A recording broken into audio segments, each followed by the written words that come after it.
कर्म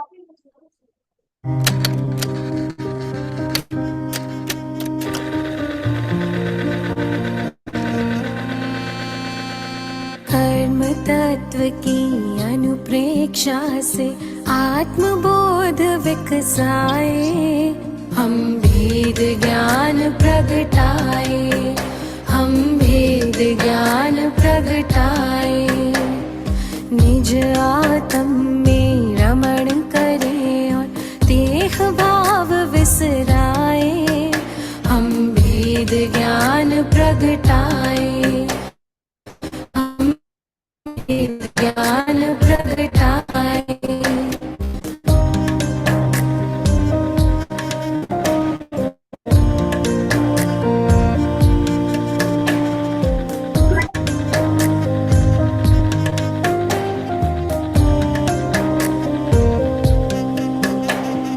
कर्म भिन्न है चेतन क्षीर नीर की भांति, तप का ताप लगे तो बिखरे सोने से ज्यों माटी। कर्म भिन्न है चेतन क्षीर नीर की भांति, तप का ताप लगे तो बिखरे सोने से ज्यों माटी। सम्यक ज्ञाता सम्यक दृष्टा सुबोध कर पाए, हम भेद ज्ञान प्रगटाए, हम भेद ज्ञान प्रगटाए। कर्म तत्व की अनुप्रेक्षा से आत्मबोध विकसाए, हम भेद ज्ञान प्रगटाए, हम भेद ज्ञान प्रगटाए।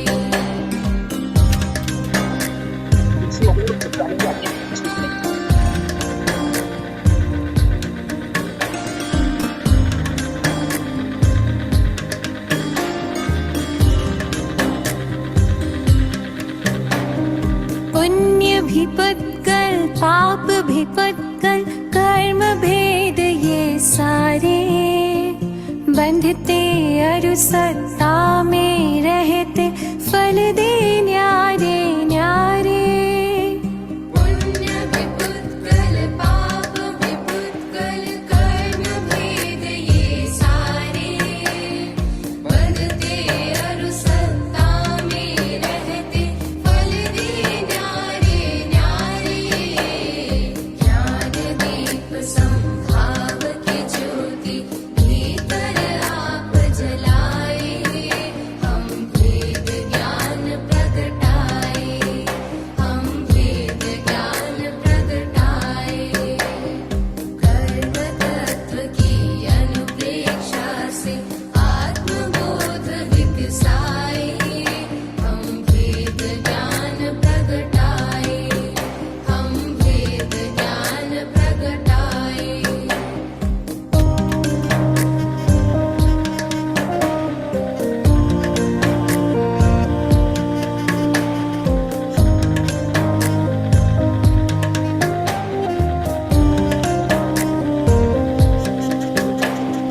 राग द्वेष और मोह तमस का आत्मदेव पर डेरा, कर्म प्रज्ञप्ति को तुम जानो होगा शीघ्र सवेरा।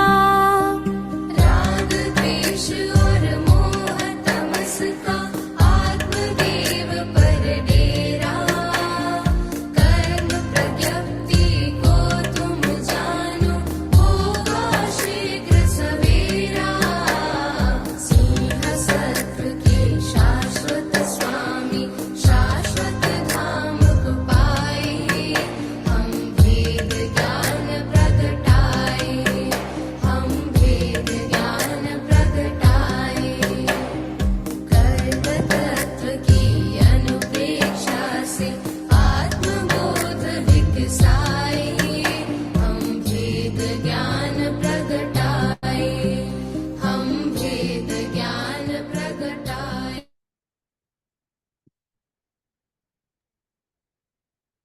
नमो हरिहंताणं नमो सिद्धाणं नमो आयर्याणं नमो वैछायणं नमो लोये सवसाहुणं एसो पंच नमोकारो सर्व पाव प्रणाशनो मंगलाणं च सर्वेसिं परमं हवै मंगलम।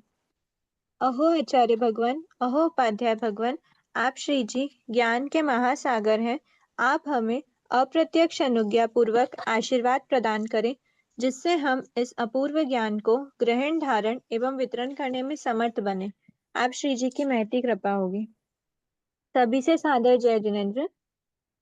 रिवीजन क्लास में हमारी फर्स्ट बुक कंप्लीट हो चुकी है और अब हमको सेकंड बुक के बारे में पढ़ना है। सेकंड बुक का रिवीजन स्टार्ट करना है। रिवीजन है, स्टिल हम लोगों को इस वाले पार्ट पे ज्यादा फोकस करना पड़ेगा, क्योंकि जो भी नए जुड़े हुए हैं, जो जिन्होंने इंटरमीडिएट की क्लासेस नहीं अटेंड करी थी, वो इनके लिए ये चीजें नहीं हो सकती हैं एकदम। पर हम हर चीज को एकदम अच्छे से परफेक्ट आपको याद हो जाए इस तरह से ही लर्न करने के भाव रहेंगे। फिर भी आप लोग थोड़ा सा कॉम्प्रोमाइज करना साथ में, कि ऐसा हो सकता है कि आपके कुछ जो बहुत डीप वाले डाउट्स हैं वो शायद रिवीजन क्लास में नहीं हो पाए कवर। पर भाव यही रहेंगे, एक बार रिवीजन क्लास पूरी कंप्लीट हो जाएगी 8:30 to 9:30, उसके बाद फिर अगर आपके कुछ डाउट रहते हैं तो फिर हम लोग लेने के भाव रखते हैं। पर थोड़ा सा टाइम के हिसाब से देखते हुए हमें पूरे कोर्स को टाइम से कंप्लीट करना है, क्योंकि बुक थोड़े से ये वाला जो अब जो पार्ट सेकंड पार्ट है वो थोड़ा सा सिलेबस अभी तक के कंपैरिजन में थोड़ा सा हैवी है। हैवी मतलब कि नई नई चीजें हैं जो आपने शायद कभी अभी पढ़ी नहीं होगी, सुनी नहीं होगी, इसलिए थोड़ा सा हमें हैवी लग सकता है। बाकी है एकदम सिंपल, ठीक है। और सबसे बड़ी चीज तो बहुत इंटरेस्टिंग है, जिन्होंने अभी तक इंटरमीडिएट का सिलेबस पढ़ा है उन्हें तो काफी इंटरेस्टिंग लगा ही होगा, ठीक है। तो अब हम आते हैं अध्याय 5 पे। अध्याय 5 का नाम है कर्म प्रकृतियों का विपाक।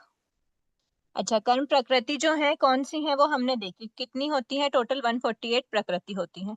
अब ये जो 148 प्रकृति हैं, ये 148 प्रकृतियां में विपाक, विपाक का क्या अर्थ देखा था हमने, विपाक मतलब उदय या फिर फल देना। फल फल देना या फिर फल को क्या कहते हैं, फल, किसी भी कर्म प्रकृति का फल हमें प्राप्त हो रहा है उसको क्या कहेंगे, विपाक, ठीक है।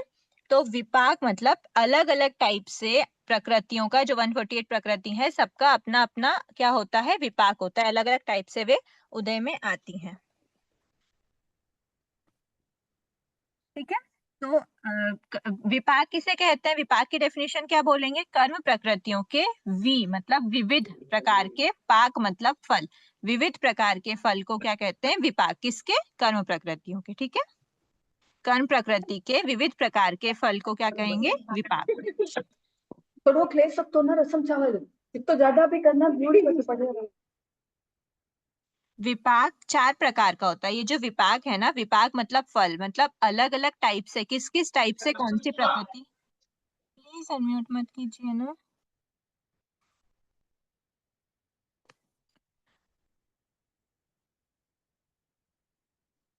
अलग अलग प्रकृतियां किस किस रूप में अपना क्या देती हैं, फल देती हैं, उसको बोलते हैं विपाक।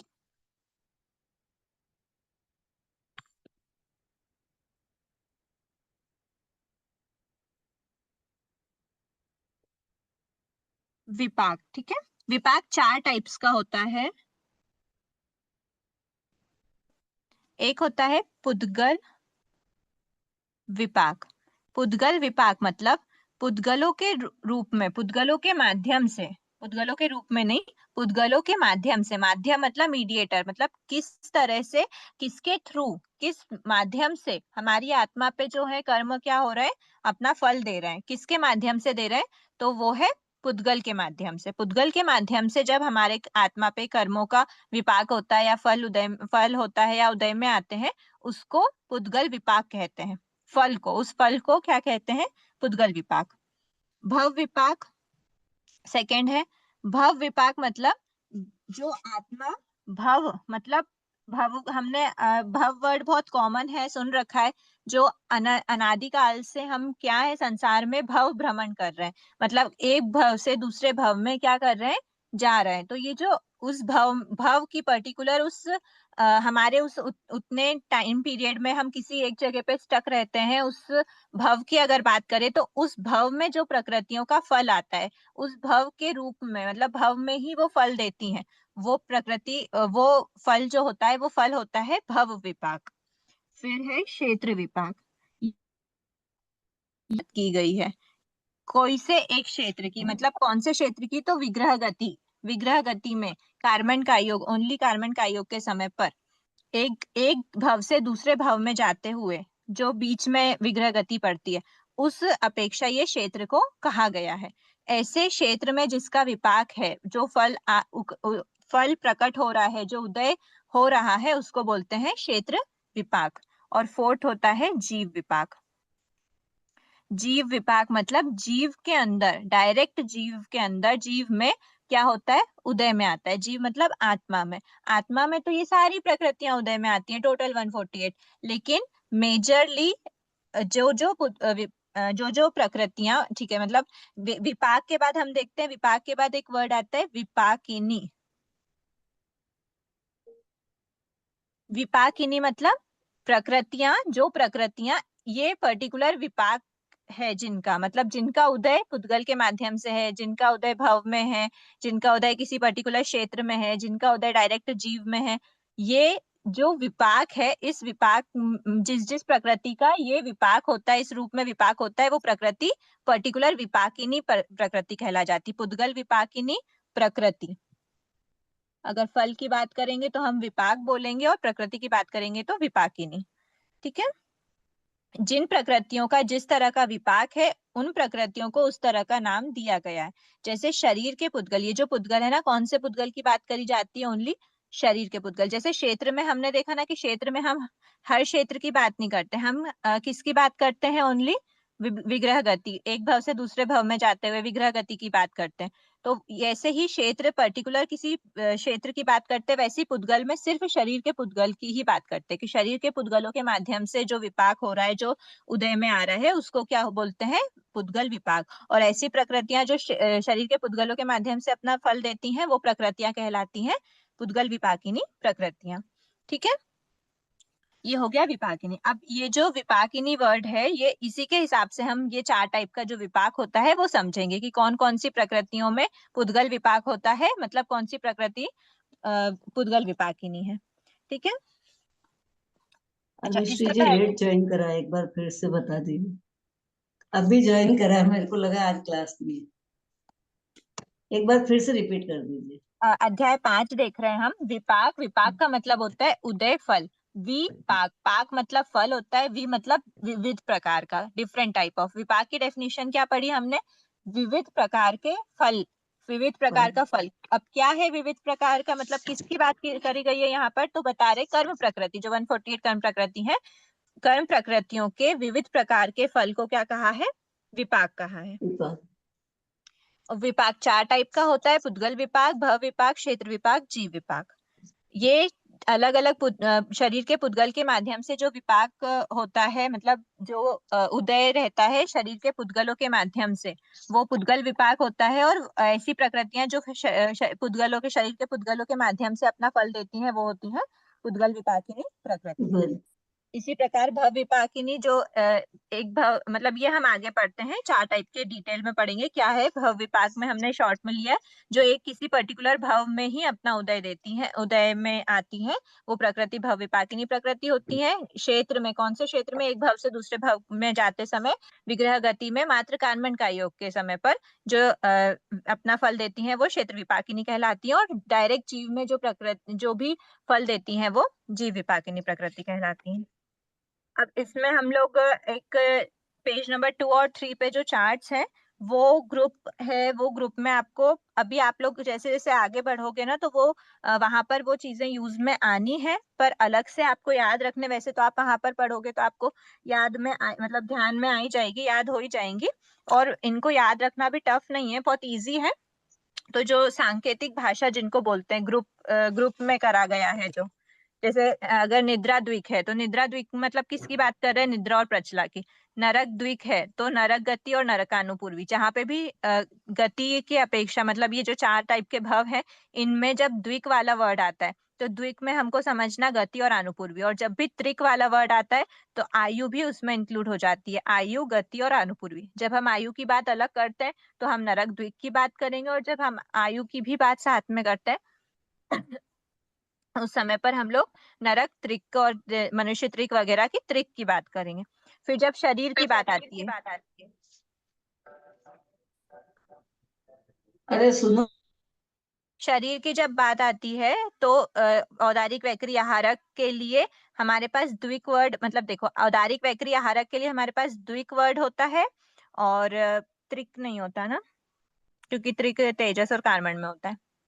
ठीक है, और या तो द्विक होगा या फिर चतुष्क होता है, औदारिक चतुष्क। ठीक है, द्विक में क्या क्या रहता है, शरीर और शरीर अंगोपांग।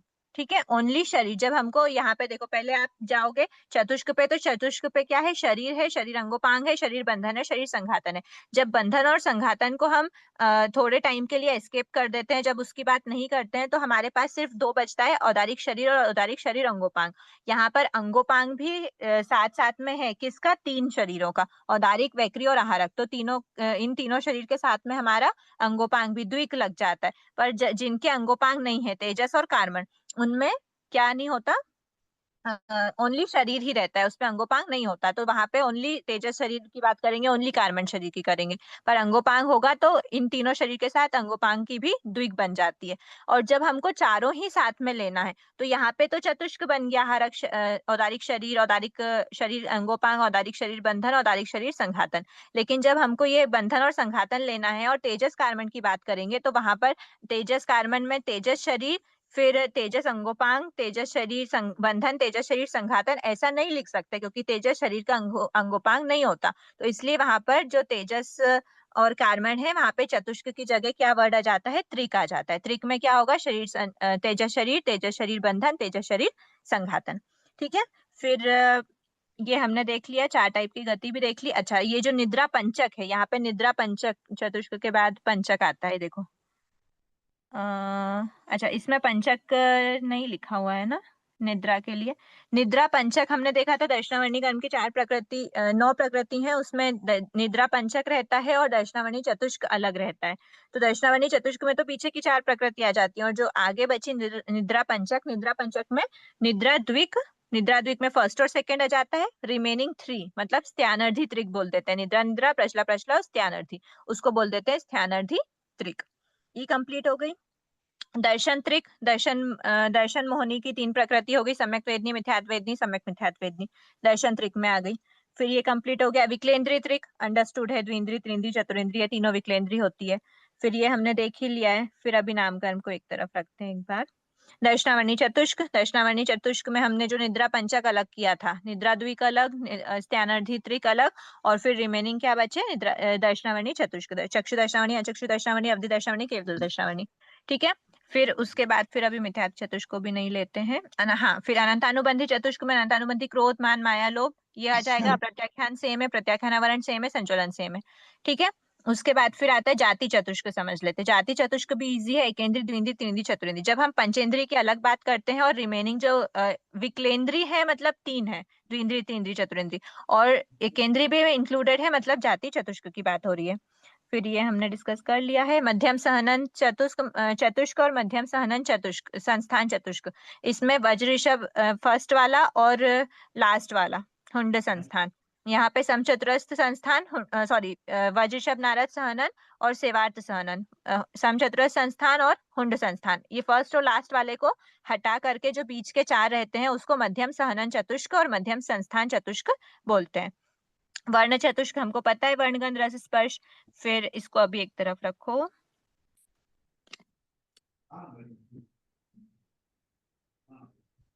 फिर हम आते हैं हास्य षटक से। हाँ ठीक है, ये भी हम कर सकते हैं। देखो हास्य षटक को एक बार देख लेते हैं। हास्य षटक में क्या आ सकता है, हास्य षटक मतलब जो मोहिनी कर्म की दर्शन मोहिनी चारित्र मोहिनी में जो हमने 9 कषाय देखे, उसमें 9 को हम कैसे डिवाइड कर सकते हैं? 3 + 6, 3 वेद हो गए। 3 वेद के अलावा जो भी रिमेनिंग बचे, 3 वेद के बाद 4th नंबर किसका आता है? हास्य। तो हास्य को हास्य आदि 6 मतलब हास्य षटक बोल दिया हमने। ठीक है, हास्य षटक हो गया। उसके बाद फिर इसको अभी एक तरफ रखते हैं। दर्शन सप्तक, दर्शन सप्तक के लिए हम क्या वर्ड यूज करते हैं? सम्यक वेदनी, मिथ्यात्व वेदनी, सम्यक मिथ्यात्व वेदनी और अनंतानुबंधी चतुष्क। मतलब दर्शन सप्तक मतलब ये जो दर्शन त्रिक हमने बोला था, कहाँ गया दर्शन त्रिक?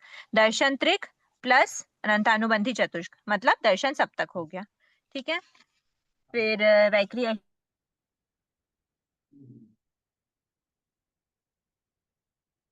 त्रस दशक, स्थावर दशक में त्रस आदि 10, स्थावर दशक में स्थावर आदि 10, उनके पूरा लाइन हो जाएगी। दशक में हमने देख ही लिया, गति, जाति, शरीर, शरीर अंगोपांग, शरीर बंधन, शरीर संघातन, ये हमने अभी प्रकृतियों के कल वाली क्लास में देखा था। ठीक है, अब इसमें से बचा क्या हमारा? जैसे हमने त्रस दशक में पूरी 10 प्रकृति ले ली, वैसे त्रस नवक भी होता है, स्थावर नवक नहीं होता। क्यों? क्योंकि यश कीर्ति नाम कर्म को हम अलग से बात करते हैं, पर अयश कीर्ति का कोई भी अलग से बात नहीं होती, इसलिए स्थावर को पूरे एक साथ ही लिया जाता है। और जब त्रस दशक में से यश कीर्ति की बात अलग से करते हैं, तो हम क्या करते हैं? त्रस नवक को इंडिकेट करके यहाँ पे पता चल जाता है त्रस नवक के मतलब यश कीर्ति नाम कर्म के अलावा बात की गई है।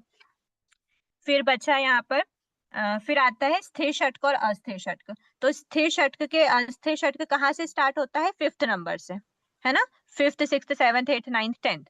तो स्थिर और अस्थिर 5th और मतलब 5th नंबर है त्रस दशक और स्थावर दशक का। तो ऊपर के 4 त्रस वाले जो ऊपर के 4 है कौन से होते हैं? त्रस बादर प्रत्येक और 4th पर्याप्त होता है ना? त्रस बादर प्रत्येक और पर्याप्त। तो ये आएगा आपका त्रस चतुष्क। अच्छा, ये रहा त्रस चतुष्क, त्रस बादर पर्याप्त और प्रत्येक हो गया। त्रस चतुष्क में त्रस बादर पर्याप्त और प्रत्येक। स्थावर चतुष्क में स्थावर सूक्ष्म अपर्याप्त और साधारण। ये त्रस चतुष्क और स्थावर चतुष्क हो गया। अब त्रस चतुष्क के अलावा क्या बचा? स्थिर षटक बचा, जो भी रिमेनिंग है, स्थिर शुभ अशुभ 4 ऐस हो गए और आदे और यश कीर्ति। फिर स्थावर चतुष्क के बाद बचा अस्थिर षटक, ये हो गए। ठीक है, फिर यहाँ पे हो गया लगभग कंप्लीट स्थिर पंचक की। जैसे स्थिर षटक था, स्थिर षटक में से हमने यश कीर्ति की अगर अलग बात करते हैं और अयश कीर्ति की अलग बात जाता है, स्थिर पंचक और अस्थिर पंचक बन जाता है। कंप्लीटेड। यहाँ पर और कुछ तो नहीं बचा। हाँ, हास्य चतुष्क बचा। हास्य चतुष्क में क्या होता है? हास्य, रति, भय, जुगुप्सा। यहाँ पे 2 प्रकृति अरति और एक और क्या बचा? शोक। अरति और शोक, ये दोनों अशुभ वाली जो प्रकृति है। अशुभ मतलब है तो सभी अशुभ, लेकिन हास्य और रति के कंपैरिजन हास्य रति का एक अलग चलता है, भय जुगुप्सा। और हास्य का अपोजिट शोक होता है, रति का अपोजिट अरति होता है। तो अरति और शोक को एक तरफ रख के हम जब हास्य चतुष्क की बात करते हैं तो इसमें ये हास्य, रति, भय, जुगुप्सा 4 प्रकृति आती है। हुआ। अब मिथ्यात्व चतुष्क आपको याद रखना पड़ेगा, जब आप आगे पढ़ोगे तो आपको समझ में आएगा कि इसको ऐसे क्यों रखा है। मिथ्यात्व वेद नहीं होता है, नपुंसक वेद होता है, सेवार्थ सहनन होता है, हुंड संस्थान होता है। ये जनरली लो क्वालिटी वाली चीजें हैं। सब वेद में ये सबसे लो है, तीनों में ये सबसे लो होता है, सहनन में ये होता है, संस्थान में ये होता है। कंप्लीटेड। फिर बचा सूक्ष्म त्रिक और दुर्भग त्रिक। सुभग त्रिक, सूक्ष्म त्रिक। देखो सूक्ष्म त्रिक में क्या है? त्रस त्रिक में तो प्रत्येक त्रिक में प्रत्येक स्थिर शुभ। ठीक है, प्रत्येक के बाद जो 3 है। उसके बाद सुभग त्रिक में सुभग के बाद 3, सुभग, सुस्वर, आदि। सूक्ष्म त्रिक में सूक्ष्म के बाद की, सूक्ष्म, अपर्याप्त और साधारण। दुर्भग त्रिक में दुर्भग, दुस्वर, अनादि। ठीक है, ये सुभग और दुर्भग एक दूसरे के अपोजिट वाली हो गई। थोड़ा बहुत याद रखना है, बाकी हो जाएगा। ठीक है, फिर अच्छा वैक्री अष्टक रह गया था। वैक्री अष्टक में नरक आयु, देवायु, दोनों आयु हो गई। नरक गति, देव गति, नरक अनुपूर्वी, देवानुपूर्वी, नरक त्रिक और देव त्रिक बात कर ली। फिर शरीर, वैक्री शरीर और वैक्री शरीर अंगोपांग, ये सभी मिला के क्या हो जाते हैं? वैक्री अष्टक हो जाते हैं। अब ये तो हमारी पूरी टेबल हो गई। अब हम देखते हैं पुद्गल विपाकिनी प्रकृति क्या होती है। पुद्गल विपाकिनी प्रकृतियां अगुरु लघु त्रिक और अगुरु लघु जो कर्म प्रकृति लिया है। क्या? हेलो, अगुरु लघु त्रिक और अ गुरु लघु चतुष्क सब बीच बीच में से लिया है इसमें तो। अगुरु लघु पराघात उपघात। हाँ, और एक और क्या पूछ रहे हैं? अ गुरु लघु चतुष्क।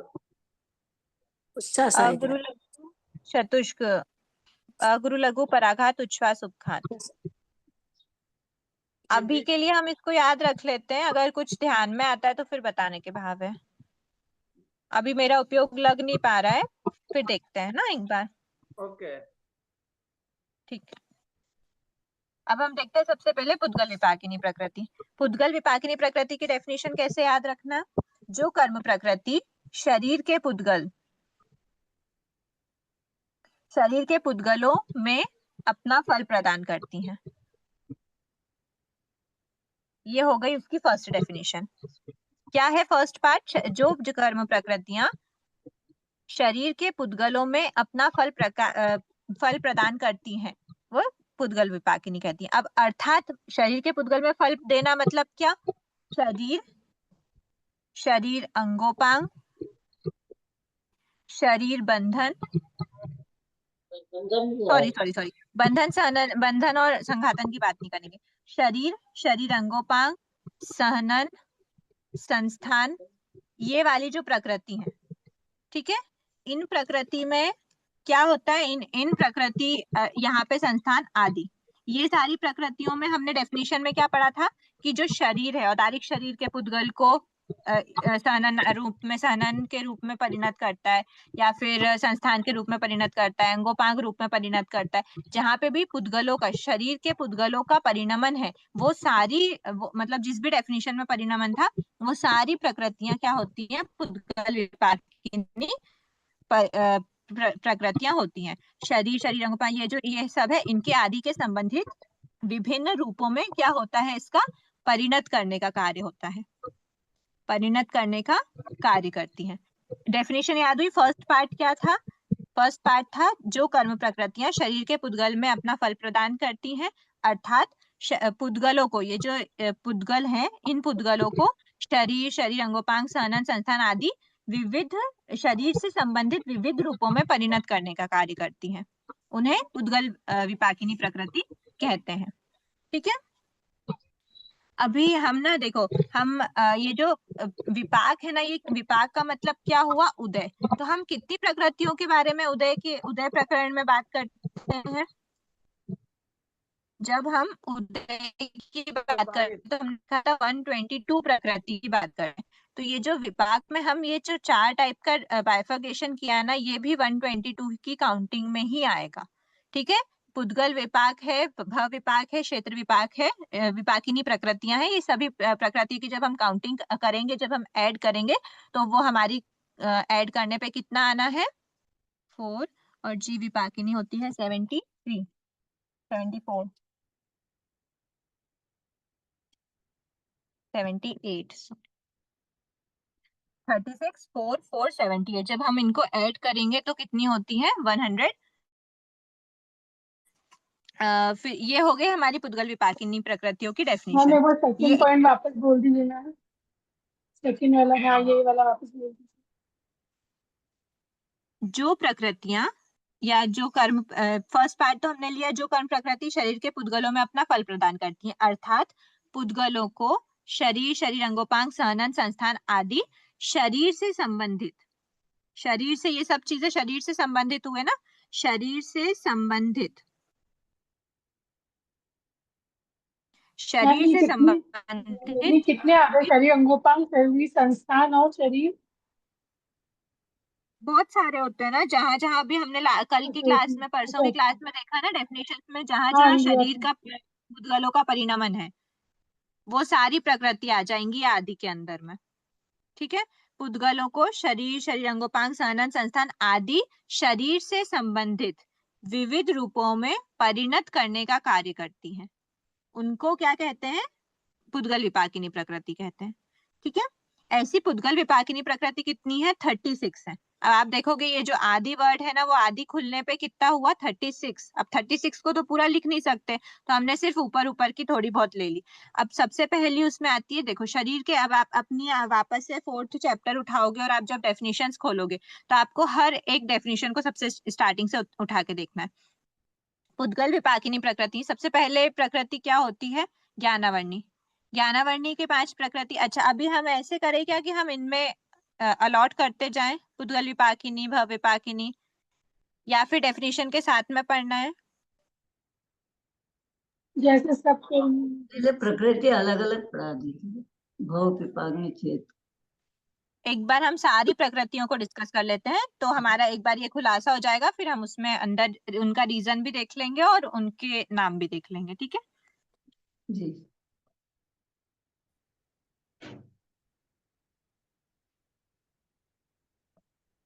सबसे पहली प्रकृति कौन सी होती है? 148 प्रकृतियों में अभी हम 122 की बात कर रहे हैं, तो ऐसे 122 सबसे स्टार्टिंग की प्रकृति कौन सी होती है? ज्ञानावर्णी। ज्ञानावर्णी 5 है ना, ज्ञानावर्णी 5। ज्ञानावर्णी हो अवधि, सॉरी, आभिनिबोधि ज्ञानावर्णी, मति श्रुत ज्ञानावर्णी, अवधि ज्ञानावर्णी और मना पर्याय ज्ञानावर्णी और केवल ज्ञानावर्णी। ये जो 5 प्रकृति हैं, ये सभी किस में आती हैं? जीव विपाकिनी। क्योंकि इनमें क्या पुद्गलों, शरीर के पुद्गलों का परिणमन होता है? नहीं होता। क्या ये एक पर्टिकुलर भाव में ही अपना उदय दिखाती हैं कि किसी भी भाव में इनका उदय आ सकता है? किसी भी भाव में आ सकता है, मतलब वो भाव विपाकिनी नहीं है। वो सिर्फ विग्रह गति में ही अपना फल देती है क्या? वो भी नहीं है। वो कॉमन, अगर ये तीनों नहीं है तो वो जीव विपाकिनी है, डायरेक्ट जीव पे अपना फल दे रही है। तो ज्ञानावर्णी 5। नेक्स्ट है दर्शनावर्णी 9। अब दर्शनावर्णी की 9 प्रकृति में क्या होता है? दर्शनावर्णी की 5 अलग होती है और दर्शनावर्णी चतुष्क अलग होता है। क्या निद्रा पंचक में शरीर के पुद्गलों का परिणमन है? नहीं है। क्या वो एक ही भाव में अपना उदय दिखाती है? नहीं। क्या वो विग्रह गति में उदय दिखाती है? नहीं। तो उसको हम क्या बोल देंगे? निद्रा पंचक और दर्शनावर्णी चतुष्क सभी मिला के दर्शनावर्णी की 9 प्रकृति। नेक्स्ट आता है वेदनी कर्म। वेदनी कर्म में पुद्गलों का, शरीर के पुद्गलों का परिणमन है क्या? नहीं है। उसकी डेफिनेशन में क्या कहा था? सुख दुख, इंद्रिय और मन संबंधित सुख दुख की प्राप्ति। भव विपाकिनी भी नहीं है, एक ही भाव में देती है, उदय में आती है? नहीं। विग्रह गति में उदय में आती है? नहीं। तो ये भी हो गई जीव विपाकिनी। फिर आता है मोहनी कर्म के बाद ही। तो मोहनी कर्म में भी कोई पुद्गलों का परिणमन नहीं है, एक ही भाव में उदय में आती है क्या? नहीं। विग्रह गति में आती है क्या? नहीं। तो मोहनी कर्म की टोटल 28 प्रकृति। 26 लेना कि 28 लेना? 28। वो क्यों? छुट्टे क्योंकि अभी हम 122 की अपेक्षा पढ़ रहे हैं। उदय तो सम्यक वेदनी और सम्यक मिथ्यात्व वेदनी का भी आता है। फिर आता है नेक्स्ट क्या है? आयुष्य कर्म, यानी दर्शनावर्णी, वेदनी, मोहनी, आयुष। आयुष्य कर्म में शरीर के पुद्गलों का परिणमन होता है क्या? नहीं होता। क्या वो एक ही भाव में अपना उदय दिखाती है? यस। नहीं। एक ही भाव में अगर उनका कोई भी एक आयु को अगर हम उठाते, एक आयु नरक आयु को उठाया, नरक गति मतलब नरक के भाव में ही वो क्या होगा? नरक आयु का उदय आएगा। और जैसे ही वो भाव छूटा, नरक आयु का उदय भी वहीं पे ही छूटता है, मतलब नरक आयु का उदय कंप्लीट हुआ और वैसे ही वो दूसरे भाव में चला जाता है। तो ये भाव का इसमें रिलेशन है। तो आयुष्य 4 को हमने काय में डाला? भव विपाकिनी में, ठीक है। फिर उसके बाद आता है, फिर आता है आयुष्य कर्म। आयुष के बाद नाम कर्म। नाम कर्म में कितनी प्रकृति है टोटल? 93। 93। हमको कितनी देखना है? 26। 27। हमको देखना है 67, क्योंकि हमारा 56। उदय प्रकरण चल रहा है। 67 क्यों देखना है? क्योंकि 67 कल हमने देखा था ना। 67 इसलिए देखना है क्योंकि हमको जो वर्ण चतुष्क की 20 ले रहे थे, उसकी जगह पे ओनली 4 लेना है। और जो शरीर नाम कर्म, शरीर बंधन नाम कर्म और शरीर संघातन नाम कर्म 5 5 5 ले रहे थे, उनमें से शरीर बंधन और शरीर संघातन को हमको डिस्कस नहीं करना होता है, सिर्फ शरीर की 5 ही रहती है। तो 10 वो माइनस हो गई, तो 10 वो माइनस हो गई, मतलब 16 माइनस हुई और 10 माइनस हुई। तो टोटल 193 प्रकृति में से हमने कितनी माइनस कर दी? 26 प्रकृति माइनस कर दी। कितनी बच रही है फिर? बची ना 67, ठीक है। ये हो गई हमारी 67 प्रकृति नामकरण की। अब 67 प्रकृति में सबसे पहला क्या है नामकरण की प्रकृति में? गति 4। गति चतुष्क। गति चतुष्क को हम देखें, क्या गति चतुष्क की डेफिनेशन क्या कहती है? गति चतुष्क की एक बार वापस से 4th चैप्टर सामने निकालिए, डेफिनेशंस खोलिए ताकि हमको एकदम क्लियर हो जाए। यार मेरे तो भविष्य मैंने लगाया था सुबह। प्लीज म्यूट रखिए। अगर आपको आंसर देना है तो आप लोग अनम्यूट कीजिए और तुरंत वापस से म्यूट करना। चलो, अब सबसे पहले आता है हमारा गति चतुर्दशक में गति नामकरण। गति नामकरण की डेफिनेशन क्या कहती है, एक बार हमारे रिवीजन भी हो जाएगा वापस। अरे, जिस कर्म के उदय से जीव नरक आदि गतियों को प्राप्त करके उस पर्याय का अनुभव करे उसे गति नामकरण कहते हैं। तो यहाँ पर कोई शरीर के पुद्गलों का परिणमन हो रहा है क्या? नहीं हो रहा। एक ही भाव में उदय में आ रही है क्या गति? गति नामकरण में एक ही भाव में उदय में आ रहा है क्या? हमने क्या देखा? नहीं जिस कर्म के नहीं उदय से जीव नहीं नरक नहीं आदि गतियों को प्राप्त करके उस पर्याय का अनुभव करे। तो डेफिनेशन के हिसाब से तो ये एक भाव में ही आना चाहिए ना, जिस भाव को जिस गति को प्राप्त हो रहा है उसी पर्याय का अनुभव कर रहा है। आयु का नहीं, पर वो प्रदेशोदय से भोगा जा सकता है। बात वही होती है। देखो, भव विपाकिनी के लिए अभी यहीं पे ये हमारा पॉइंट भी क्लियर हो जाएगा, तो हमको वापस से इतना लंबा डिस्कशन नहीं करना पड़ेगा। हम आते हैं पेज नंबर 10। ठीक, विपाकिनी की डेफिनेशन क्या कही है? जो कर्म प्रकृतियां स्वयोग्य भव में ही अपना फल प्रदान करती हैं उन्हें भव विपाकिनी प्रकृति कहते हैं। ये तो हो गई भव विपाकिनी की first part of the definition. क्या है? स्वयोग्य भव में उदय। स्वयोगी भाव में उदय मतलब स्वयोगी भाव में ही वो क्या कर रही है? फल प्रदान कर रही है। उन्हें भव विपाकिनी कहते हैं। अब भव विपाकिनी के उदय के कारण ही जीव एक निश्चित अवधि तक नरक तिर्यंच आदि भवों में क्या करता रहता है? रुका रहता है। ये इसकी डेफिनेशन का दूसरा पार्ट है, रुका रहता है। दूसरा पार्ट मतलब इंपॉर्टेंट पॉइंट है कि रुका रहता है। भव विपाकिनी का जब तक उदय है तब तक जीव उस भाव में रुका रहेगा। ठीक है। उसके बाद फिर एक पॉइंट और बोलता है, मतलब एक पॉइंट और रहता है कि जिसका वेदन, जब उसका मतलब ये वाली जो प्रकृति है भविपाकिनी प्रकृति, जो भी उसके अंदर आएंगी उनको कंपलसरी वेदन करके ही भोगना पड़ता है। ये जो उदय होता है ना, हमने देखा ना उदय में सबसे स्टार्टिंग में पढ़ा था कि उदय प्रत्यक्ष रूप में हो या ना हो, मतलब हमको बाहर से दिख रहा है या नहीं दिख रहा है, उसका उदय होता है। उदय चल रहा है, जरूरी नहीं है कि हमको दिखे या फील हो, उसका फल हमको फील हो ऐसा जरूरी नहीं है। तो ये जो फल फील होना जरूरी है वो होता है वेदन। मतलब वेदन द्वारा ही जिनका क्षय हो, वेदन द्वारा ही क्षय। क्षय का मतलब क्या देखा था हमने? क्षय का अर्थ होता है आत्मा से अलग होना। आत्मा से अलग होना, अच्छा अभी नहीं देखा ना, इंटरमीडिएट वाले उसमें देखा था हम लोग ने। क्षय का मतलब होता है आत्मा से अलग होना। आत्मा से अलग होना मतलब जो कर्मों के प्रदेश है, जो कर्म प्रकृति है वो वाली, वो क्या हुई? आत्मा से बाहर हो गई, निकल गई। तो ऐसा जो क्षय है वेदन द्वारा ही जिसका क्षय हो रहा है, मतलब आत्मा से अगर वो निकल रहे हैं उसके प्रदेश, तो सिर्फ उसका फल देते हुए ही वो निकले, वो बिना फल दिए आत्मा से बाहर। क्योंकि ऐसा भी होता है, कुछ कर्म प्रदेश, कुछ कर्म प्रकृतियां ऐसी होती हैं जिसके प्रदेश आत्मा का फल दिए बिना, आत्मा को फल दिए बिना भी बाहर निकलते हैं। बहुत सारे ऐसे होते हैं, बहुत सारी प्रोसेस आत्मा के अंदर होती है। मतलब किसी और प्रकृति के साथ वो मिक्स होके आत्मा से बाहर निकल जाती हैं। लेकिन ऐसी जो भव विपाकिनी प्रकृति होती है उनका वेदन द्वारा ही क्षय संभव हो। ये इंपॉर्टेंट पॉइंट है। एक तो रुका रहे, दूसरा पॉइंट वेदन द्वारा ही जिनका क्षय संभव हो। ठीक है। भव विपाकिनी प्रकृतियां उन्हीं प्रकृति को कहा जाता है जिनका क्षय वेदन के द्वारा स्वयोग्य भव में ही संभव हो, अर्थात जिनको भोग कर ही क्षय किया जा सके। वेदन द्वारा मतलब भोग कर, जिनका फल दिखे, भोग कर ही जिनका क्षय किया जा सके। संक्रमण के द्वारा जिनका क्षय संभव न हो। अब संक्रमण वर्ड का मतलब क्या हुआ? यहाँ पर हमने बोला वेदन द्वारा क्षय संभव है, संक्रमण द्वारा नहीं। संक्रमण द्वारा नहीं। तो संक्रमण का क्या अर्थ हुआ? ये थर्ड का ही एक पार्ट मान लो, थर्ड का सेकंड पार्ट है, थर्ड पॉइंट का। ये थर्ड का फर्स्ट पार्ट है, वेदन द्वारा क्षय संभव, संक्रमण द्वारा नहीं। संक्रमण का अर्थ होता है परिवर्तन। परिवर्तन मतलब करना या फिर उसमें ट्रांसफर कर देना।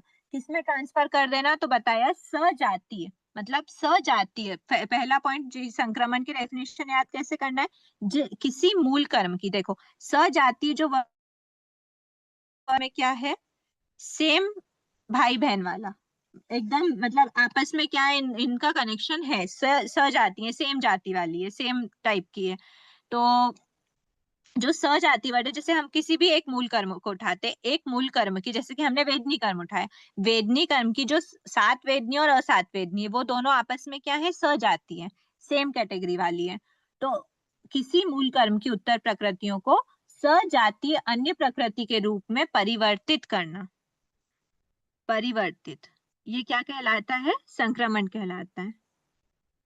ठीक है, सजाति, किसी मूल कर्म की उत्तर प्रकृति को, कोई भी मूल कर्म है उसकी उत्तर प्रकृति को सजातीय अन्य प्रकृति में, किसी और प्रकृति के रूप में परिवर्तित करना। उसमें अगर जब परिवर्तित कर देते हैं ना, तो जब उस प्रकृति का उदय, जैसे कि असात वेदनी की प्रकृति को हमने सात वेदनी में परिवर्तित कर दिया, ट्रांसफर कर दिया, तो ट्रांसफर करने पे क्या होता है, जब सात वेदनी का उदय चल रहा होगा ना, तो उसके उदय के साथ साथ में जो असात वेदनी का उदय है वो भी क्या हो जाएगा, निकल जाएगा, क्योंकि वो उसके रूप में हमने उसको परिवर्तित कर दिया है। ऐसी परिवर्तन की प्रोसेस भी हमारी आत्मा में चलती है, होती है।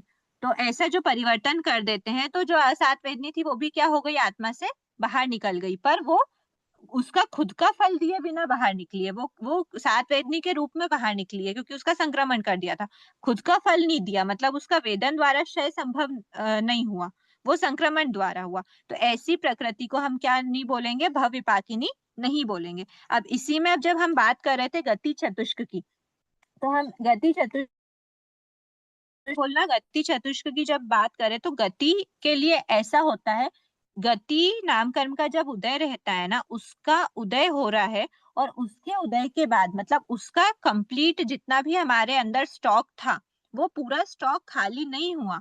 और मतलब स्टॉक मतलब ऐसे समझना, जितनी भी प्रदेश प्रकृति के हैं अभी हमने जितने बांधे हुए थे, वो सभी हमारे अभी खाली नहीं हुए, पर वो भव, मतलब उस भव से हमारी मुक्ति हो गई है। पर उस भव में रुका रहा क्या, गति नाम कर्म के उदय के कारण वो नहीं रुका रहा। क्यों नहीं रुका रहा, क्योंकि भले ही उसका जो अभी उदय चल रहा था, वो उसका उदय वेदन द्वारा जो नहीं सॉरी, रुका रहा वाला पॉइंट है ना, जो अभी तक रुका हुआ था गति नाम कर्म के उदय में, गति नाम कर्म का उदय रहते हुए भी वो उस भव में नहीं रुका, मतलब गति नाम कर्म का उदय चल ही रहा है, फिर भी वो उस भव से दूसरे भव में चला गया। तो फर्स्ट वाला पॉइंट जो है वो हमारा, सॉरी सेकेंड वाला जो पॉइंट है वो हमारा, भले फर्स्ट पॉइंट है स्वयोग्य में, स्वयोग्य भव में ही वो अपना फल देती है, ये पॉइंट तो सेटिस्फाई कर रहा है। अगर नरक गति नाम कर्म का उदय है, तो नरक गति वाले भव में ही वो क्या करेगा, अपना उदय होगा। पर ये जो उदय है ना, ये उदय हमको बाहरी रूप से दिखता है, एक्चुअल में उसका उदय हो रहा होता है दूसरे भी भव में। अभी आप ऐसा बोलोगे कि मेरे कौन से भव का मतलब कौन, अभी आपका कौन सा भव है, आपका मनुष्य भव है, इस मनुष्य भव में आपके मनुष्य आयु का तो उदय है, और आपके मनुष्य गति का भी उदय है। पर मैं आपसे पूछती हूँ, क्या आपके नरक गति का भी उदय चल रहा हो सकता है? तो आप बोलोगे कि नहीं, नरक गति का कैसे उदय होगा, मनुष्य गति का उदय है। तो नरक गति का भी उदय चल रहा होता है, जो हमको दिखता नहीं है, अंदर ही अंदर उसका क्या हो जाता है, संक्रमण हो जाता है। मतलब हमारे मनुष्य गति के उदय के साथ साथ में उसका संक्रमण हुआ, मतलब हमारी जो नरक गति जो स्टॉक में पड़ी हुई थी, वो हमारे मनुष्य गति के रूप में परिवर्तित हो गई हमारी आत्मा के अंदर ही अंदर। और जैसे जैसे हमारे मनुष्य गति का उदय निकलता जा रहा है, मतलब मनुष्य गति का उदय हो रहा है, मनुष्य गति के प्रदेश निकल रहे हैं, उसी के साथ साथ हमारे तिर्यंच गति नाम कर्म, मनुष्य सॉरी देव गति नाम कर्म, नरक गति नाम कर्म के भी निकल रहे हो सकते हैं, सकता है। तो वो उस भव में, मतलब स्वयोग्य भव में तो फल दे रहा है, ये भी पॉइंट अंदर से देखें, ऊपर से तो दिल लगता है कि हाँ उसी भव में, अंदर में वाकई में ये वाला पॉइंट भी सेटिस्फाई नहीं कर पाता गति चतुष्क। फिर रुका हुआ रहता है क्या, क्या ऐसा होगा कि नरक गति नाम कर्म का जब तक उदय कंप्लीट ना हो, तब तक वो नरक के भव से ना मुक्ति पा सके? ऐसा नहीं होता। भले ही उसका नरक गति का स्टॉक पड़ा रह गया होगा, तब भी वो दूसरे भव में चला जाता है। फिर है वेदन द्वारा क्षय संभव। तो वेदन द्वारा क्षय, अब भी हमने देखा कि उसका संक्रमण द्वारा क्षय संभव होता है। अभी हमारे मनुष्य गति का उदय होने के बाद भी हमारे नरक गति, तिर्यंच गति, देव गति का मनुष्य गति में संक्रमण हो गया, और हमारे उन गति का क्या हो गया, उदय आके हमारे निकल गया। तो इसलिए संक्रमण द्वारा क्षय हो रहा है, वेदन द्वारा क्षय संभव, मतलब हर समय वेदन द्वारा ही क्षय हो ऐसा नहीं है। ठीक है, तो हमारा तीनों ही पॉइंट सेटिस्फाई नहीं कर रहा। कौन नहीं कर रहा? गति चतुष्क। इसलिए गति चतुष्क को हमने क्या करा? भव विपाकिनी में नहीं लिया।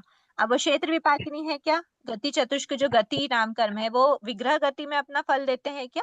नहीं देते। वो जिस भी भव का मतलब उस पर्याय का अनुभव करते हैं, जिस भी गति को प्राप्त करते हैं, ये डेफिनेशन कही थी। तो ये विग्रह गति में लेना देना इसका नहीं है। तो बचा क्या? जीव विपाकिनी। तो इसलिए हमने नाम कर्म के अंडर में सबसे पहली प्रकृति क्या हो गई? गति चतुष्क। ये क्या हो गई? जीव विपाकिनी। ठीक है, फिर आते हैं हम गति चतुष्क के बाद क्या आता है? जाति पंच, मतलब जाति पांच। जाति पांच की डेफिनेशन क्या कही थी? जिस कर्म के उदय, सबसे पहला पॉइंट चेक करो, शरीर के पुद्गल है क्या? जिस कर्म के उदय से जीव एकेंद्रीय आदि जातियों को प्राप्त करके उस पर्याय का अनुभव करे एवं एकेंद्रीय आदि कहलाए जाने योग्य हो। तो ये वाला पॉइंट हमारा शरीर के पुद्गलों विपाकिनी की सेटिस्फाई कर रहा है क्या? नहीं कर रहा। क्षेत्र विपाकिनी नहीं कर रहा। जीव विपाकिनी बचा, तो इसको भी हम क्या डाल देंगे? जीव विपाकिनी में। फिर आता है जाति पांच के बाद शरीर। शरीर पांच है, शरीर नाम कर्म। शरीर नाम कर्म के डेफिनेशन में क्या देखा था? जिस कर्म के उदय से जीव औदारिक आदि वर्गणाओं के पुद्गलों को ग्रहण करता है और उन्हें औदारिक आदि शरीर के रूप में परिणत करके अपने आत्म प्रदेशों के साथ एक में एक करता है, उसे शरीर नाम कर्म कहते हैं। यहाँ पे शरीर के पुद्गलों का परिणमन हुआ है, इसलिए हम शरीर पांच को, शरीर नाम कर्म की पांच उत्तर प्रकृति को कहाँ पे रख देंगे? पुद्गल विपाकिनी में रखेंगे। फिर आता है हमारा शरीर अंगोपांग नाम कर्म। शरीर अंगोपांग नाम कर्म की डेफिनेशन में क्या था? जिस कर्म के उदय से जीव औदारिक आदि अंगोपांग के रूप में परिणत करता है, उसे शरीर अंगोपांग नाम कर्म कहते हैं। यहाँ पर भी शरीर के पुद्गलों का परिणमन है, इसलिए शरीर अंगोपांग 3 यहाँ पे डाल दिया। फिर शरीर बंधन, शरीर संघातन को हमको अभी बात करनी नहीं है, क्योंकि वो शरीर पांच के साथ साथ ही उनका उदय और बंध चलता है। तो अभी 122 की अपेक्षा हम शरीर बंधन, शरीर संघातन को नहीं लेंगे। फिर आता है सहनन नाम कर्म। सहनन 6। सहनन नाम कर्म क्या है? जिस कर्म के उदय से जीव औदारिक शरीर के पुद्गलों को वज्र, ऋषभ, नाराज आदि सहनन के रूप में परिणत करता है। यहाँ पे भी पुद्गलों का परिणत को हम क्या ले लेंगे? यहाँ पर ले लेंगे। ठीक है, फिर आता है संस्थान 6। संस्थान 6 में क्या देखा था हमने डेफिनेशन में? जिस कर्म के उदय से जीव शरीर के पुद्गलों को, कॉमन शरीर है तीनों टाइप के, शरीर के पुद्गलों को सम, चतुरस्र आदि संस्थान के रूप में परिणत करता है। यहाँ पे भी शरीर के पुद्गलों का परिणमन है। संस्थान नाम कर्म को भी हम क्या लेंगे? पुद्गल विपाकिनी में लेंगे। फिर आता है वर्ण नाम कर्म। जिस कर्म के उदय से जीव शरीर के पुद्गलों को काले, नीले आदि वर्ण के रूप में परिणत करता है। तो यहाँ पे भी शरीर के पुद्गल है। फिर आया गंध नाम कर्म। जिस कर्म के उदय से जीव शरीर के पुद्गलों को सुरभि या दुर्भि गंध के रूप में परिणत करता है, तो वर्ण गंध। फिर रस नाम कर्म। जिस कर्म के उदय से जीव शरीर के पुद्गलों को कड़वे, तीखे आदि रस के रूप में परिणत करता है। और स्पर्श नाम कर्म। जिस कर्म के उदय से जीव शरीर के पुद्गलों को कठोर, कोमल आदि स्पर्श के रूप में परिणत करता है। तो ये वर्ण चतुष्क की 4 प्रकृति हो गई। ठीक है, फिर आता है वर्ण चतुष्क। फिर आता है अनुपूर्वी नाम कर्म। अनुपूर्वी नाम कर्म में क्या देखा? जिस कर्म के उदय से जीव नरक आदि अन्य भव में जाते हुए विग्रह गति में मात्र कार्बन का योग के समय आकाश प्रदेशों की श्रेणी के अनुसार गति करता है। अब यहाँ पे ये शरीर के पुद्गलों का परिणमन नहीं हुआ, एक ही भव में हुआ क्या? भव की बात भी नहीं हो रही। यहाँ पे बात आती है क्षेत्र की। जिस क्षेत्र की हम बात कर रहे थे, क्षेत्र विपाकिनी प्रकृति की डेफिनेशन निकालना 11th पेज पे। क्षेत्र विपाकिनी की डेफिनेशन क्या कहती है? जो कर्म प्रकृतियां क्षेत्र विशेष में, अब जो क्षेत्र है ना, क्षेत्र विशेष क्या है? पहला पॉइंट है क्षेत्र विशेष का एक भव से दूसरे भव में जाते हुए। ठीक है, एक भव से दूसरे भव में जाते हुए, ये फर्स्ट पॉइंट हो गया। सेकंड पॉइंट है विग्रह गति। रिजु गति नहीं होनी चाहिए, उसकी गति कैसी होनी चाहिए? विग्रह गति होनी चाहिए। दो देखे थे हमने, विग्रह गति मतलब मोड़ वाली गति, रिजु गति मतलब डायरेक्ट पहुंच रहा है, तो डायरेक्ट नहीं पहुंचना, विग्रह गति होना चाहिए। थर्ड है क्षेत्र विपाकिनी की डेफिनेशन देख रहे हैं अभी। हाँ, थर्ड है ओनली कार्बन शरीर का योग, मात्र कार्बन शरीर का योग।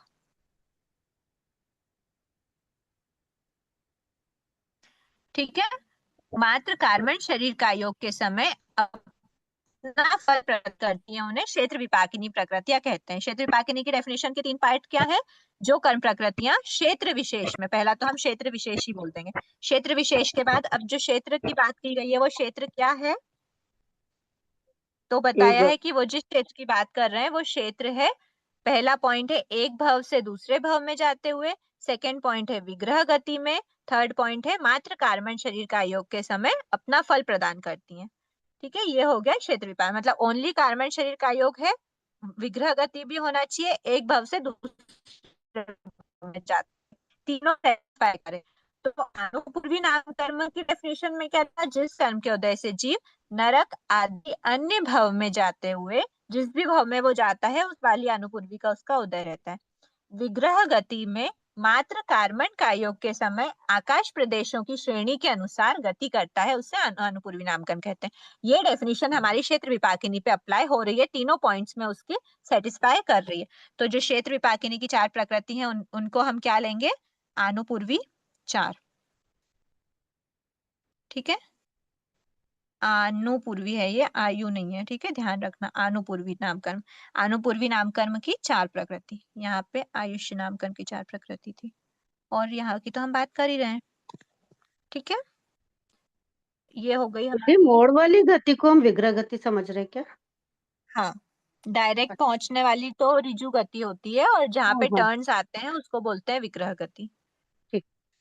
फिर आता है विहायो गति नामकर्म, जिस कर्म के उदय से जीव की गति यानी हलन चलन आदि क्रियाएं प्रशस्त या अप्रशस्त हो, उसे विहायो गति नाम कर्म कहते हैं। यहाँ पे जो हलन चलन की क्रियाएं हो रही हैं, हलन चलन की क्रियाओं की बात की गई है, वो विहायो गति नाम कर्म में शरीर के पुद्गलों का लेना देना नहीं होता।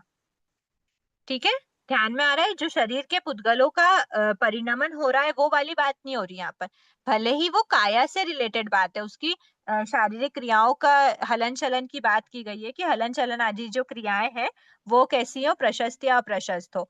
पर जो, क्योंकि यहाँ पर हमने विहायो गति में क्या बोला था कि गति का तात्पर्य है लब्धि पर्याप्त त्रस्त जीवों की शरीर पर्याप्ति से पर्याप्त अवस्था में होने वाली हलन चलन आदि क्रिया, मतलब शरीर से रिलेशन तो है यहाँ पर शरीर के पुद्गलों का परिणमन नहीं है। शरीर के योग्य जो पुद्गल है उनको ले रहा है, फिर उसको कन्वर्ट कर रहा है, ऐसा कुछ नहीं हो रहा है यहाँ पे। ठीक है, तो इसीलिए यहाँ पे पुद्गल विपाकिनी में ना लेके उसको डायरेक्ट क्या हो रहा है, वो प्रशस्त और अप्रशस्त होना डायरेक्ट जीव पे ही अपना फल दे रहा है। तो ये हो गया जीव विपाकिनी, विहायो गति 2। ठीक है, फिर आते हैं पराघात अष्टक पे। ये क्लियर हुआ विहायो गति को हमने पुद्गल विपाकिनी में क्यों नहीं लिया और जीव विपाकिनी में क्यों लिया? क्योंकि विहायो गति नाम कर्म के उदय से जीव की गति यानी हलन चलन आदि शारीरिक क्रियाएं प्रशस्त अप्रशस्त होती हैं। इस प्रकार विहायो गति नाम कर्म का संबंध, पेज नंबर 14 चल रहा है, विहायो गति नाम कर्म का संबंध शरीर के साथ है, परंतु विहायो गति नाम कर्म के उदय से जीव शरीर के योग्य पुद्गलों को शरीर से संबंधित विभिन्न रूपों में, जैसे कि अंगोपांग सहनन आदि में परिणत करने का कार्य नहीं करता, इसीलिए इसे पुद्गल विपाकिनी प्रकृति नहीं कहा है। विहायोगति नाम कर्म साक्षात जीव में ही अपना फल प्रदान करता है और उसके फलस्वरूप जीव की गति प्रशस्त और अप्रशस्त होती है, इसलिए विहायोगति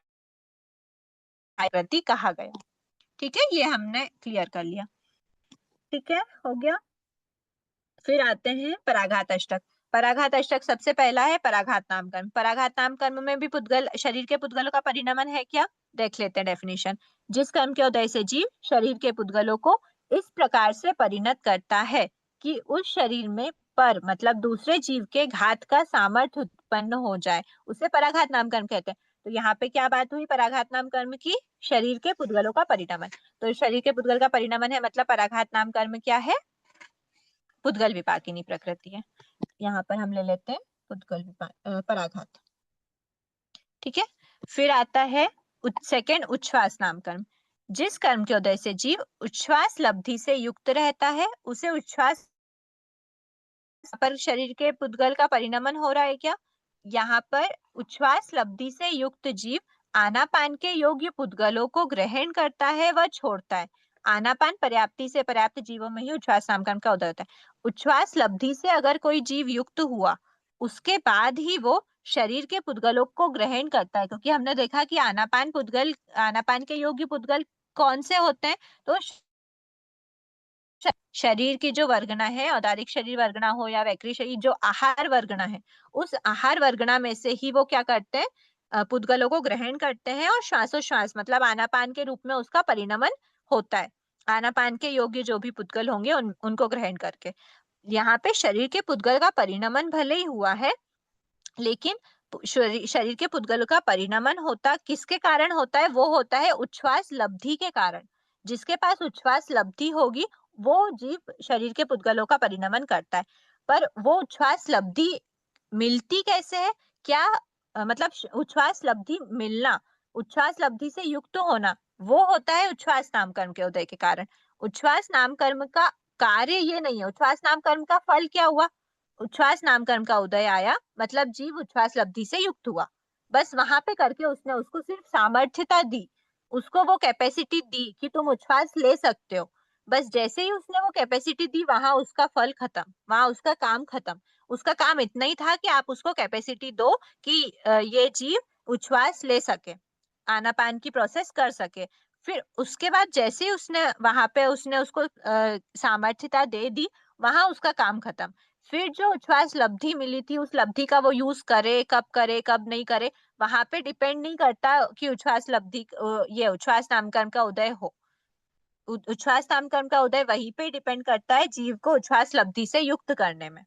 ठीक है, जब तक उच्छ्वास नामकरण का उदय रहता है तब तक जीव उच्छ्वास लब्धि से युक्त रहता है, इतना समझना। पर वो जो उच्छ्वास लब्धि से युक्त हुआ है वो उच्छ्वास नामकरण का उदय है, पर ये जो पुद्गल का परिणमन है वो उच्छ्वास नामकरण के उदय के कारण नहीं हुआ है। ठीक है, एक बार हम वापस पेज नंबर 14 पे पढ़ लेते हैं। उच्छ्वास नामकर्म को पुद्गल विपाकिनी प्रकृति नहीं कहा है। इसके मुख्य रूप से दो कारण है। पहला कारण क्या है, उच्छ्वास नामकर्म का कार्य जीव को, कार्य क्या है उसका, कहाँ पे उसका फल आ रहा है, तो उसका फल किस प्रकार से आ रहा है, कहाँ पे एंड हो जाएगा उसका फल, जीव को उच्छ्वास लब्धि से युक्त रखना है। उसका कार्य आनापान के योग्य पुद्गल को ग्रहण करना व उसका परिणमन करना नहीं है। पुद्गलों का ग्रहण व परिणमन तो उच्छ्वास लब्धि का परिणाम है। उच्छ्वास लब्धि है तो ग्रहण और परिणमन होगा, उच्छ्वास लब्धि नहीं है तो ग्रहण परिणमन नहीं होगा। यहाँ पर उच्छ्वास लब्धि का काम होता है ग्रहण और परिणमन करवाने का, उच्छ्वास नामकर्म का नहीं होता। उच्छ्वास नामकर्म के उदय के कारण जीव सिर्फ उच्छ्वास लब्धि से युक्त होता है। पुद्गल विपाकिनी प्रकृति का कार्य शरीर के योग्य पुद्गलों को शरीर से संबंधित विभिन्न रूपों में परिणत करता है। यहाँ पे जो परिणमन हो रहा है, यहाँ पे आनापान के रूप में परिणमन हो रहा है, तो इसीलिए हमारी पुद्गल विपाकिनी की डेफिनेशन क्या कहती है, शरीर के योग्य पुद्गलों मतलब शरीर से संबंधित विभिन्न रूपों में परिणमन करता है। तो वो आनापान के रूप में परिणमन नहीं होता, इसीलिए एक और चीज के कारण हमने इसको पुद्गल विपाकिनी नहीं बोला। एक और पॉइंट के उदय के फलस्वरूप प्राप्त उच्छ्वास लब्धि के प्रभाव से जीव पुद्गलों को शरीर से संबंधित किसी भी रूप में परिणत नहीं करता। स्वरूप होने वाला कार्य भी पुद्गल विपाकिनी प्रकृति का कार्य जैसा नहीं है। ठीक है, इसीलिए हमने उच्छ्वास नामकर्म को पुद्गल विपाकिनी प्रकृतियों में नहीं रख के डायरेक्ट जीव में रखा, इसलिए वो जीव विपाकिनी प्रकृति हो गई उच्छ्वास।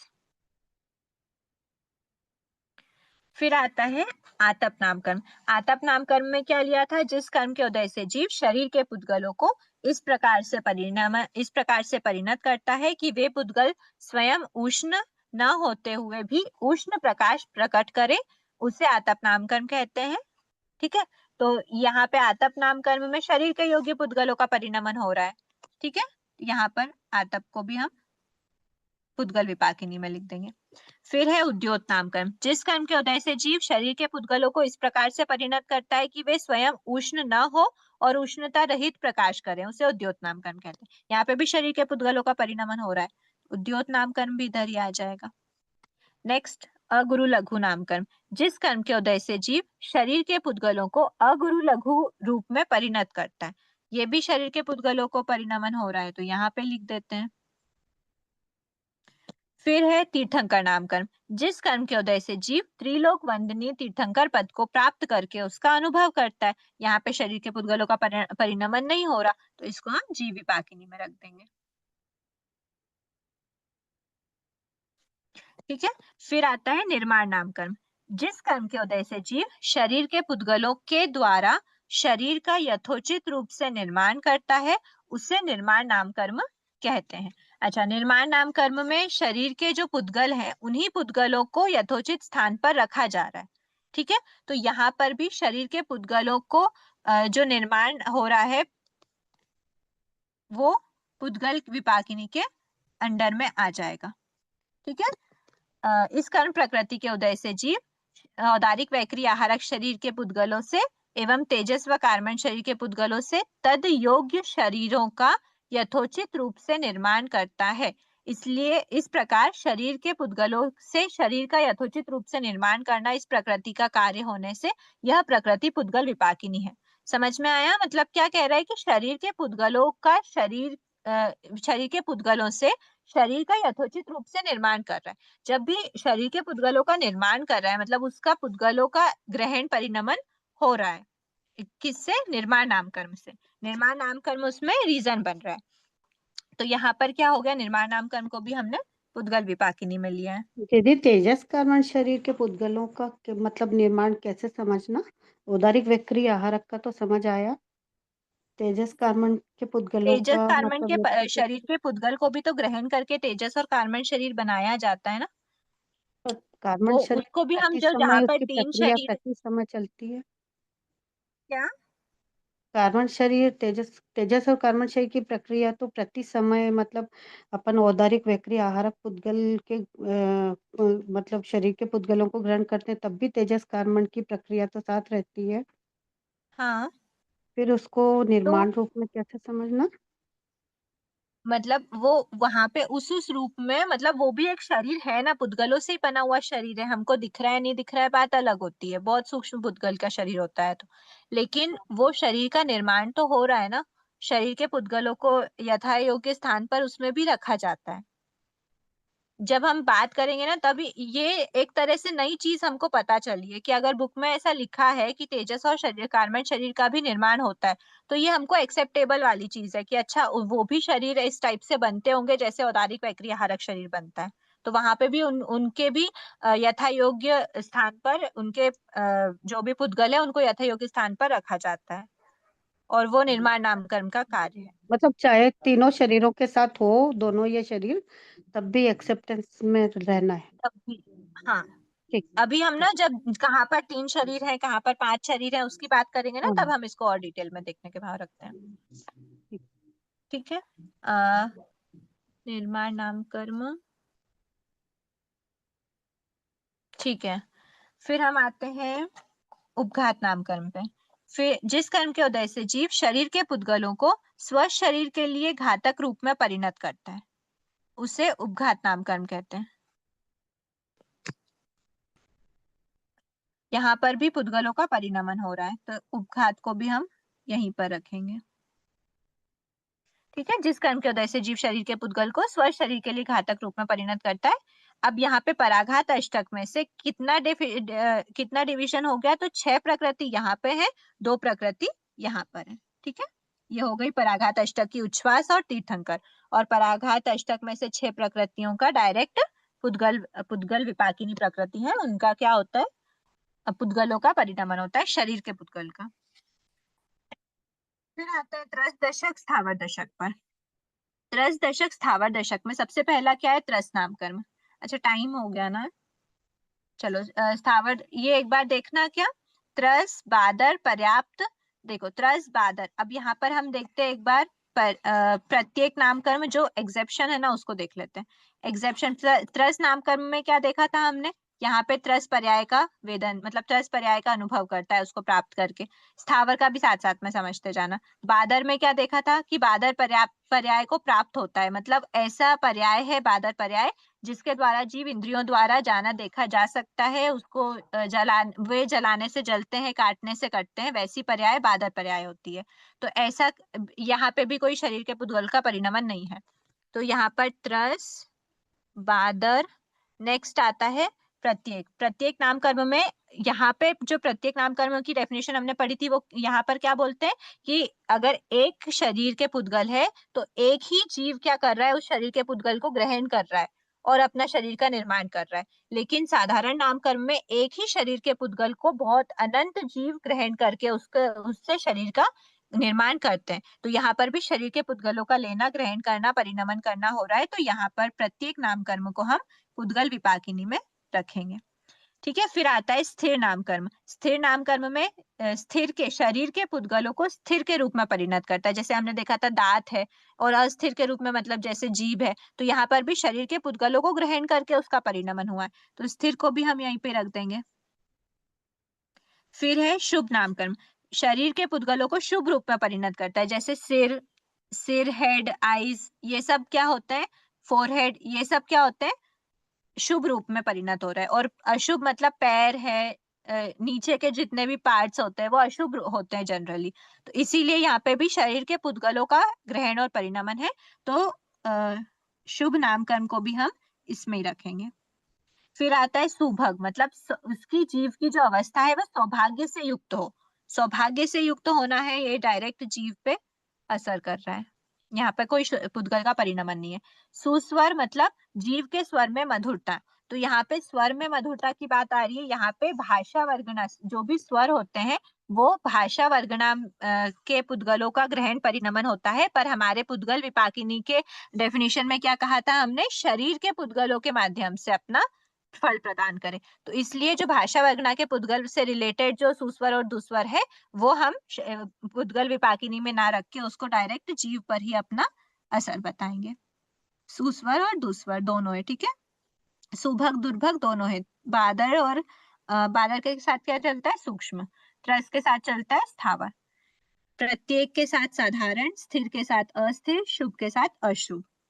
फिर आता है आधे। आधे में भी अवस्था आधे होती है, ग्रहण करने योग्य होती है, तो ये भी जीव विपाकिनी हो जाएगा। और यश कीर्ति में क्या होता है, यश कीर्ति अयश कीर्ति में उसकी अवस्था यश कीर्ति को प्राप्त करने योग्य होती है। तो यश कीर्ति भी यहाँ पे पुद्गलों का विपाक, पुद्गलों का परिणमन नहीं है, डायरेक्ट जीव पे ही विपाक है। ठीक है। यहाँ पर हो गई 2 2 2 6 प्रकृति हो गई। त्रस दशक की 3, स्थावर दशक की 3। यहाँ पर 1 2 3 4 5 6। ठीक है, ये 6 हो गई। और यहाँ पर 3, एक और कहाँ गया, अरे कुछ कंफ्यूजन है। प्रत्येक स्थिर, यश कीर्ति एक रह गया क्या, पर्याप्त रह गया। हाँ हाँ, सॉरी सॉरी सॉरी पर्याप्त। सॉरी, हाँ पर्याप्त नामकरण रह गया। कर्म के उदय से जीव स्वयोग्य पर्याप्तियों को पूर्ण करने में समर्थ होता है या असमर्थ होता है, वो पर्याप्त नामकरण में। यहाँ पे भी पुद्गल का परिणमन नहीं है। तो त्रस बादर के बाद बीच में यहाँ पे आएगा पर्याप्त अपर्याप्त। ठीक है, तो ये हो गया त्रस बादर 1 2 3 4 5 6 7। 7 + 7 14 प्रकृति हो गई, और 3 + 3 6 प्रकृति यहाँ पे हो गई। त्रस दशक स्थावर दशक की टोटल हमारी कंप्लीट हो गई। ठीक है। सुस्वर दुस्वर की डेफिनेशन, मतलब सुस्वर दुस्वर को हमने यहाँ पर नहीं लेके यहाँ पर लिया, वो भी हमने देख लिया। और उच्छ्वास को यहाँ पर लिया हमने, ये भी हमने देख लिया, ये भी देख लिया। अब इसमें बस हमारा एक ही पॉइंट रह गया है कि जाति नामकरण को हमने यहाँ पर क्यों लिया, क्योंकि ये भी तो एकेंद्रीय, द्विंद्रीय, त्रिंद्रीय है। यहाँ पर भी इंद्रियों का संख्या वगैरह काउंट हो रही है। निर्माण नामकरण में भी शरीर के हो रहा है। तो ये थोड़ा सा कंफ्यूजन वाला पार्ट है, ये हम नेक्स्ट क्लास में देखने के भाव रखते हैं। बाकी हमारा लगभग पूरा हो गया। जब हम काउंट करेंगे ना इनको, अच्छा अभी कहाँ पूरा हुआ, अभी तो हमारा नामकरण के बाद गोत्र कर्म भी आता है और अंतराय कर्म भी आता है। तो गोत्र कर्म हम डायरेक्ट गोत्र कर्म की डेफिनेशन में देखा, यहाँ पे कुछ भी शरीर का पुद्गल का परिणमन नहीं है। आत्मा उच्च या नीच कहलाए जाने योग्य हो, और वो तो गोत्र कर्म भी, गोत्र दोनों यहीं पे आ जाएगा, और अंतराय कर्म भी यहीं पे आता है, अंतराय 5। ठीक है, ये हो गई। अब जब हम इनको ऐड करेंगे 5 3 6 6 4, और ये हो गई 6 थी ना, ये 1 2 3 4 5 6 और 1 2 3 4 5 6। जब हम इनको ऐड करते हैं तो हमारी काउंटिंग कितनी बनेगी, 36। यहाँ पर हमने 4 आयु देखी, तो 4 हो गई। यहाँ पर हमने अनुपूर्वी 4 देखी तो 4 हो गई। और 5 9 2 28 4 5 2 फिर ये 2 और फिर 1 2 यहाँ पे हो गई ये कितनी थी ये 14 थी है ना। 1 2 3 4 5 6 7 ये 14 हो गई। फिर ये 2 हो गई और ये 5 हो गई। जब हम इनको सबको ऐड करेंगे तो हमारी टोटल काउंटिंग 78 आना है। ठीक है, आप एक बार इसका स्क्रीनशॉट ले सकते हो। तो हमने फर्स्ट एक जो अध्याय था वो हमारा एक सिर्फ ये वाला पोर्शन जो है इतना पॉइंट ये वाला रह गया, बाकी हमारा पूरा चैप्टर एक क्लास में हो गया। आप एक बार इसका स्क्रीनशॉट ले सकते हो। ठीक है, अब फिर आगे जो भी रहेगा आप देखने के भाव रखते हैं। अभी हम एक बार डाउट सेशन ले लेते हैं क्लास एंड करने के बाद। अहो आचार्य दीदी भगवान, अहो उपाध्याय भगवान, आप आपकी कृपा से जो ज्ञान हमने सीखा है वह ज्ञान हमारे भीतर विनय की अभिवृद्धि करे, सहनशीलता का विकास करे, हम निष्प्रह बने, अनासक्त बने, पांचों इंद्रियों पर विजय प्राप्त करें और शीघ्र ही परम वितरागता को प्राप्त करें। हमसे हुई अविनय साधना के लिए क्षमा करें। सभी से जय जिनेन्द्र, क्षमा याचना। आप लोग डाउट सेशन ले सकते हैं। दीदी ये त्रस दशक में प्रत्येक को हमने लिया है, इस प्रत्येक को द्विंद्री से पंचेंद्री तक के बारे में समझना है, एकेंद्री को इसमें नहीं लेना है। मतलब मतलब कौन जैसे से? स्थावर त्रस दशक में हाँ, प्रत्येक प्रकृति है, इसको द्विंद्री से पंचेंद्री तक के बारे में ही समझना। प्रत्येक प्रकृति को हाँ, एक केंद्रीय भी प्रत्येक होती है ना। उदय एकेंद्री में भी होती, हाँ हाँ, प्रत्येक एक एकेंद्री में साधारण भी एक वनस्पति, प्रत्येक। हाँ वनस्पति में भी एकेंद्री होता है ना। वनस्पति में एकेंद्रीय वनस्पति तो ठीक है, वनस्पति में ही हाँ हाँ ओनली साधारण का ऑप्शन है। बाकी पृथ्वी का है, आपका है, तेव हाँ का है, वायु का है, सिर्फ प्रत्येक होते हैं। वहां हाँ पर साधारण नहीं होते। पृथ्वी का है कि एक जीव के पास हाँ एक ही शरीर होगा, चाहे वो शरीर कितना ही सूक्ष्म हो। हाँ हाँ, तन- तो इसको पंचेंद्री तक के बारे में समझ लेना है ना प्रत्येक को। हाँ, सभी एकेंद्रीय से पंचेंद्रीय सभी में प्रत्येक रहता है, पर साधारण सिर्फ एकेंद्रीय में साधारण में होता नहीं है, वो होता। भी सिर्फ हाँ हाँ वनस्पति में होता है। हाँ, अच्छा, आप लास्ट क्लास से पूछ रहे थे, मुझे लगा आपने अभी इसमें से कुछ पूछा है। ठीक है, कोई बात नहीं। अभी वाले और कोई डाउट्स है?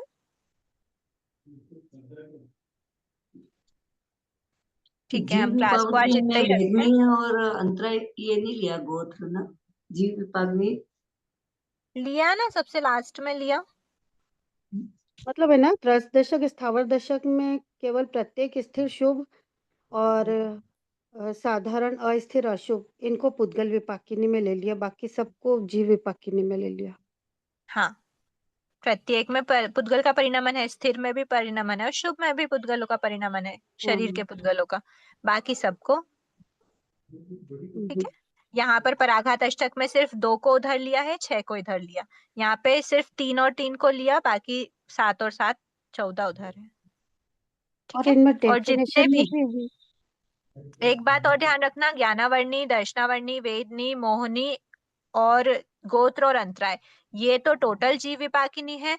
आयुष्य कर्म टोटल भव विपाकिनी है। बाकी सब में जीव विपाकिनी, वो सिर्फ नामकर्म की प्रकृति में बाइफर्केशन हुआ है। बाकी आयुष्य में भी बीच में कुछ नहीं है। ज्ञानावर्णी, दर्शनावर्णी, वेदनी, मोहनी, गोत्र, अंतराय, इनमें भी बीच में कुछ नहीं है। नाम कर्म में ही अलग अलग हुआ है। और इन प्रकृतियों में भी बहुत में अलग अलग शरीर नाम कर्म का उदय हुए है ना। मतलब किसी में 3 शरीर है, किसी में हाँ, वो 5 है। अच्छा, हाँ हाँ हाँ हाँ, वो वाला पॉइंट भी अभी हमारा देखने का रहा हुआ है। तो हम नेक्स्ट क्लास में, वैसे इसमें अभी एक बचा हुआ है तो हम वो भी देखने के भाव रखते हैं। ठीक है, आज क्लास को इतना ही रखते हैं। सभी से क्षमा याचना। जय जिनेन्द्र।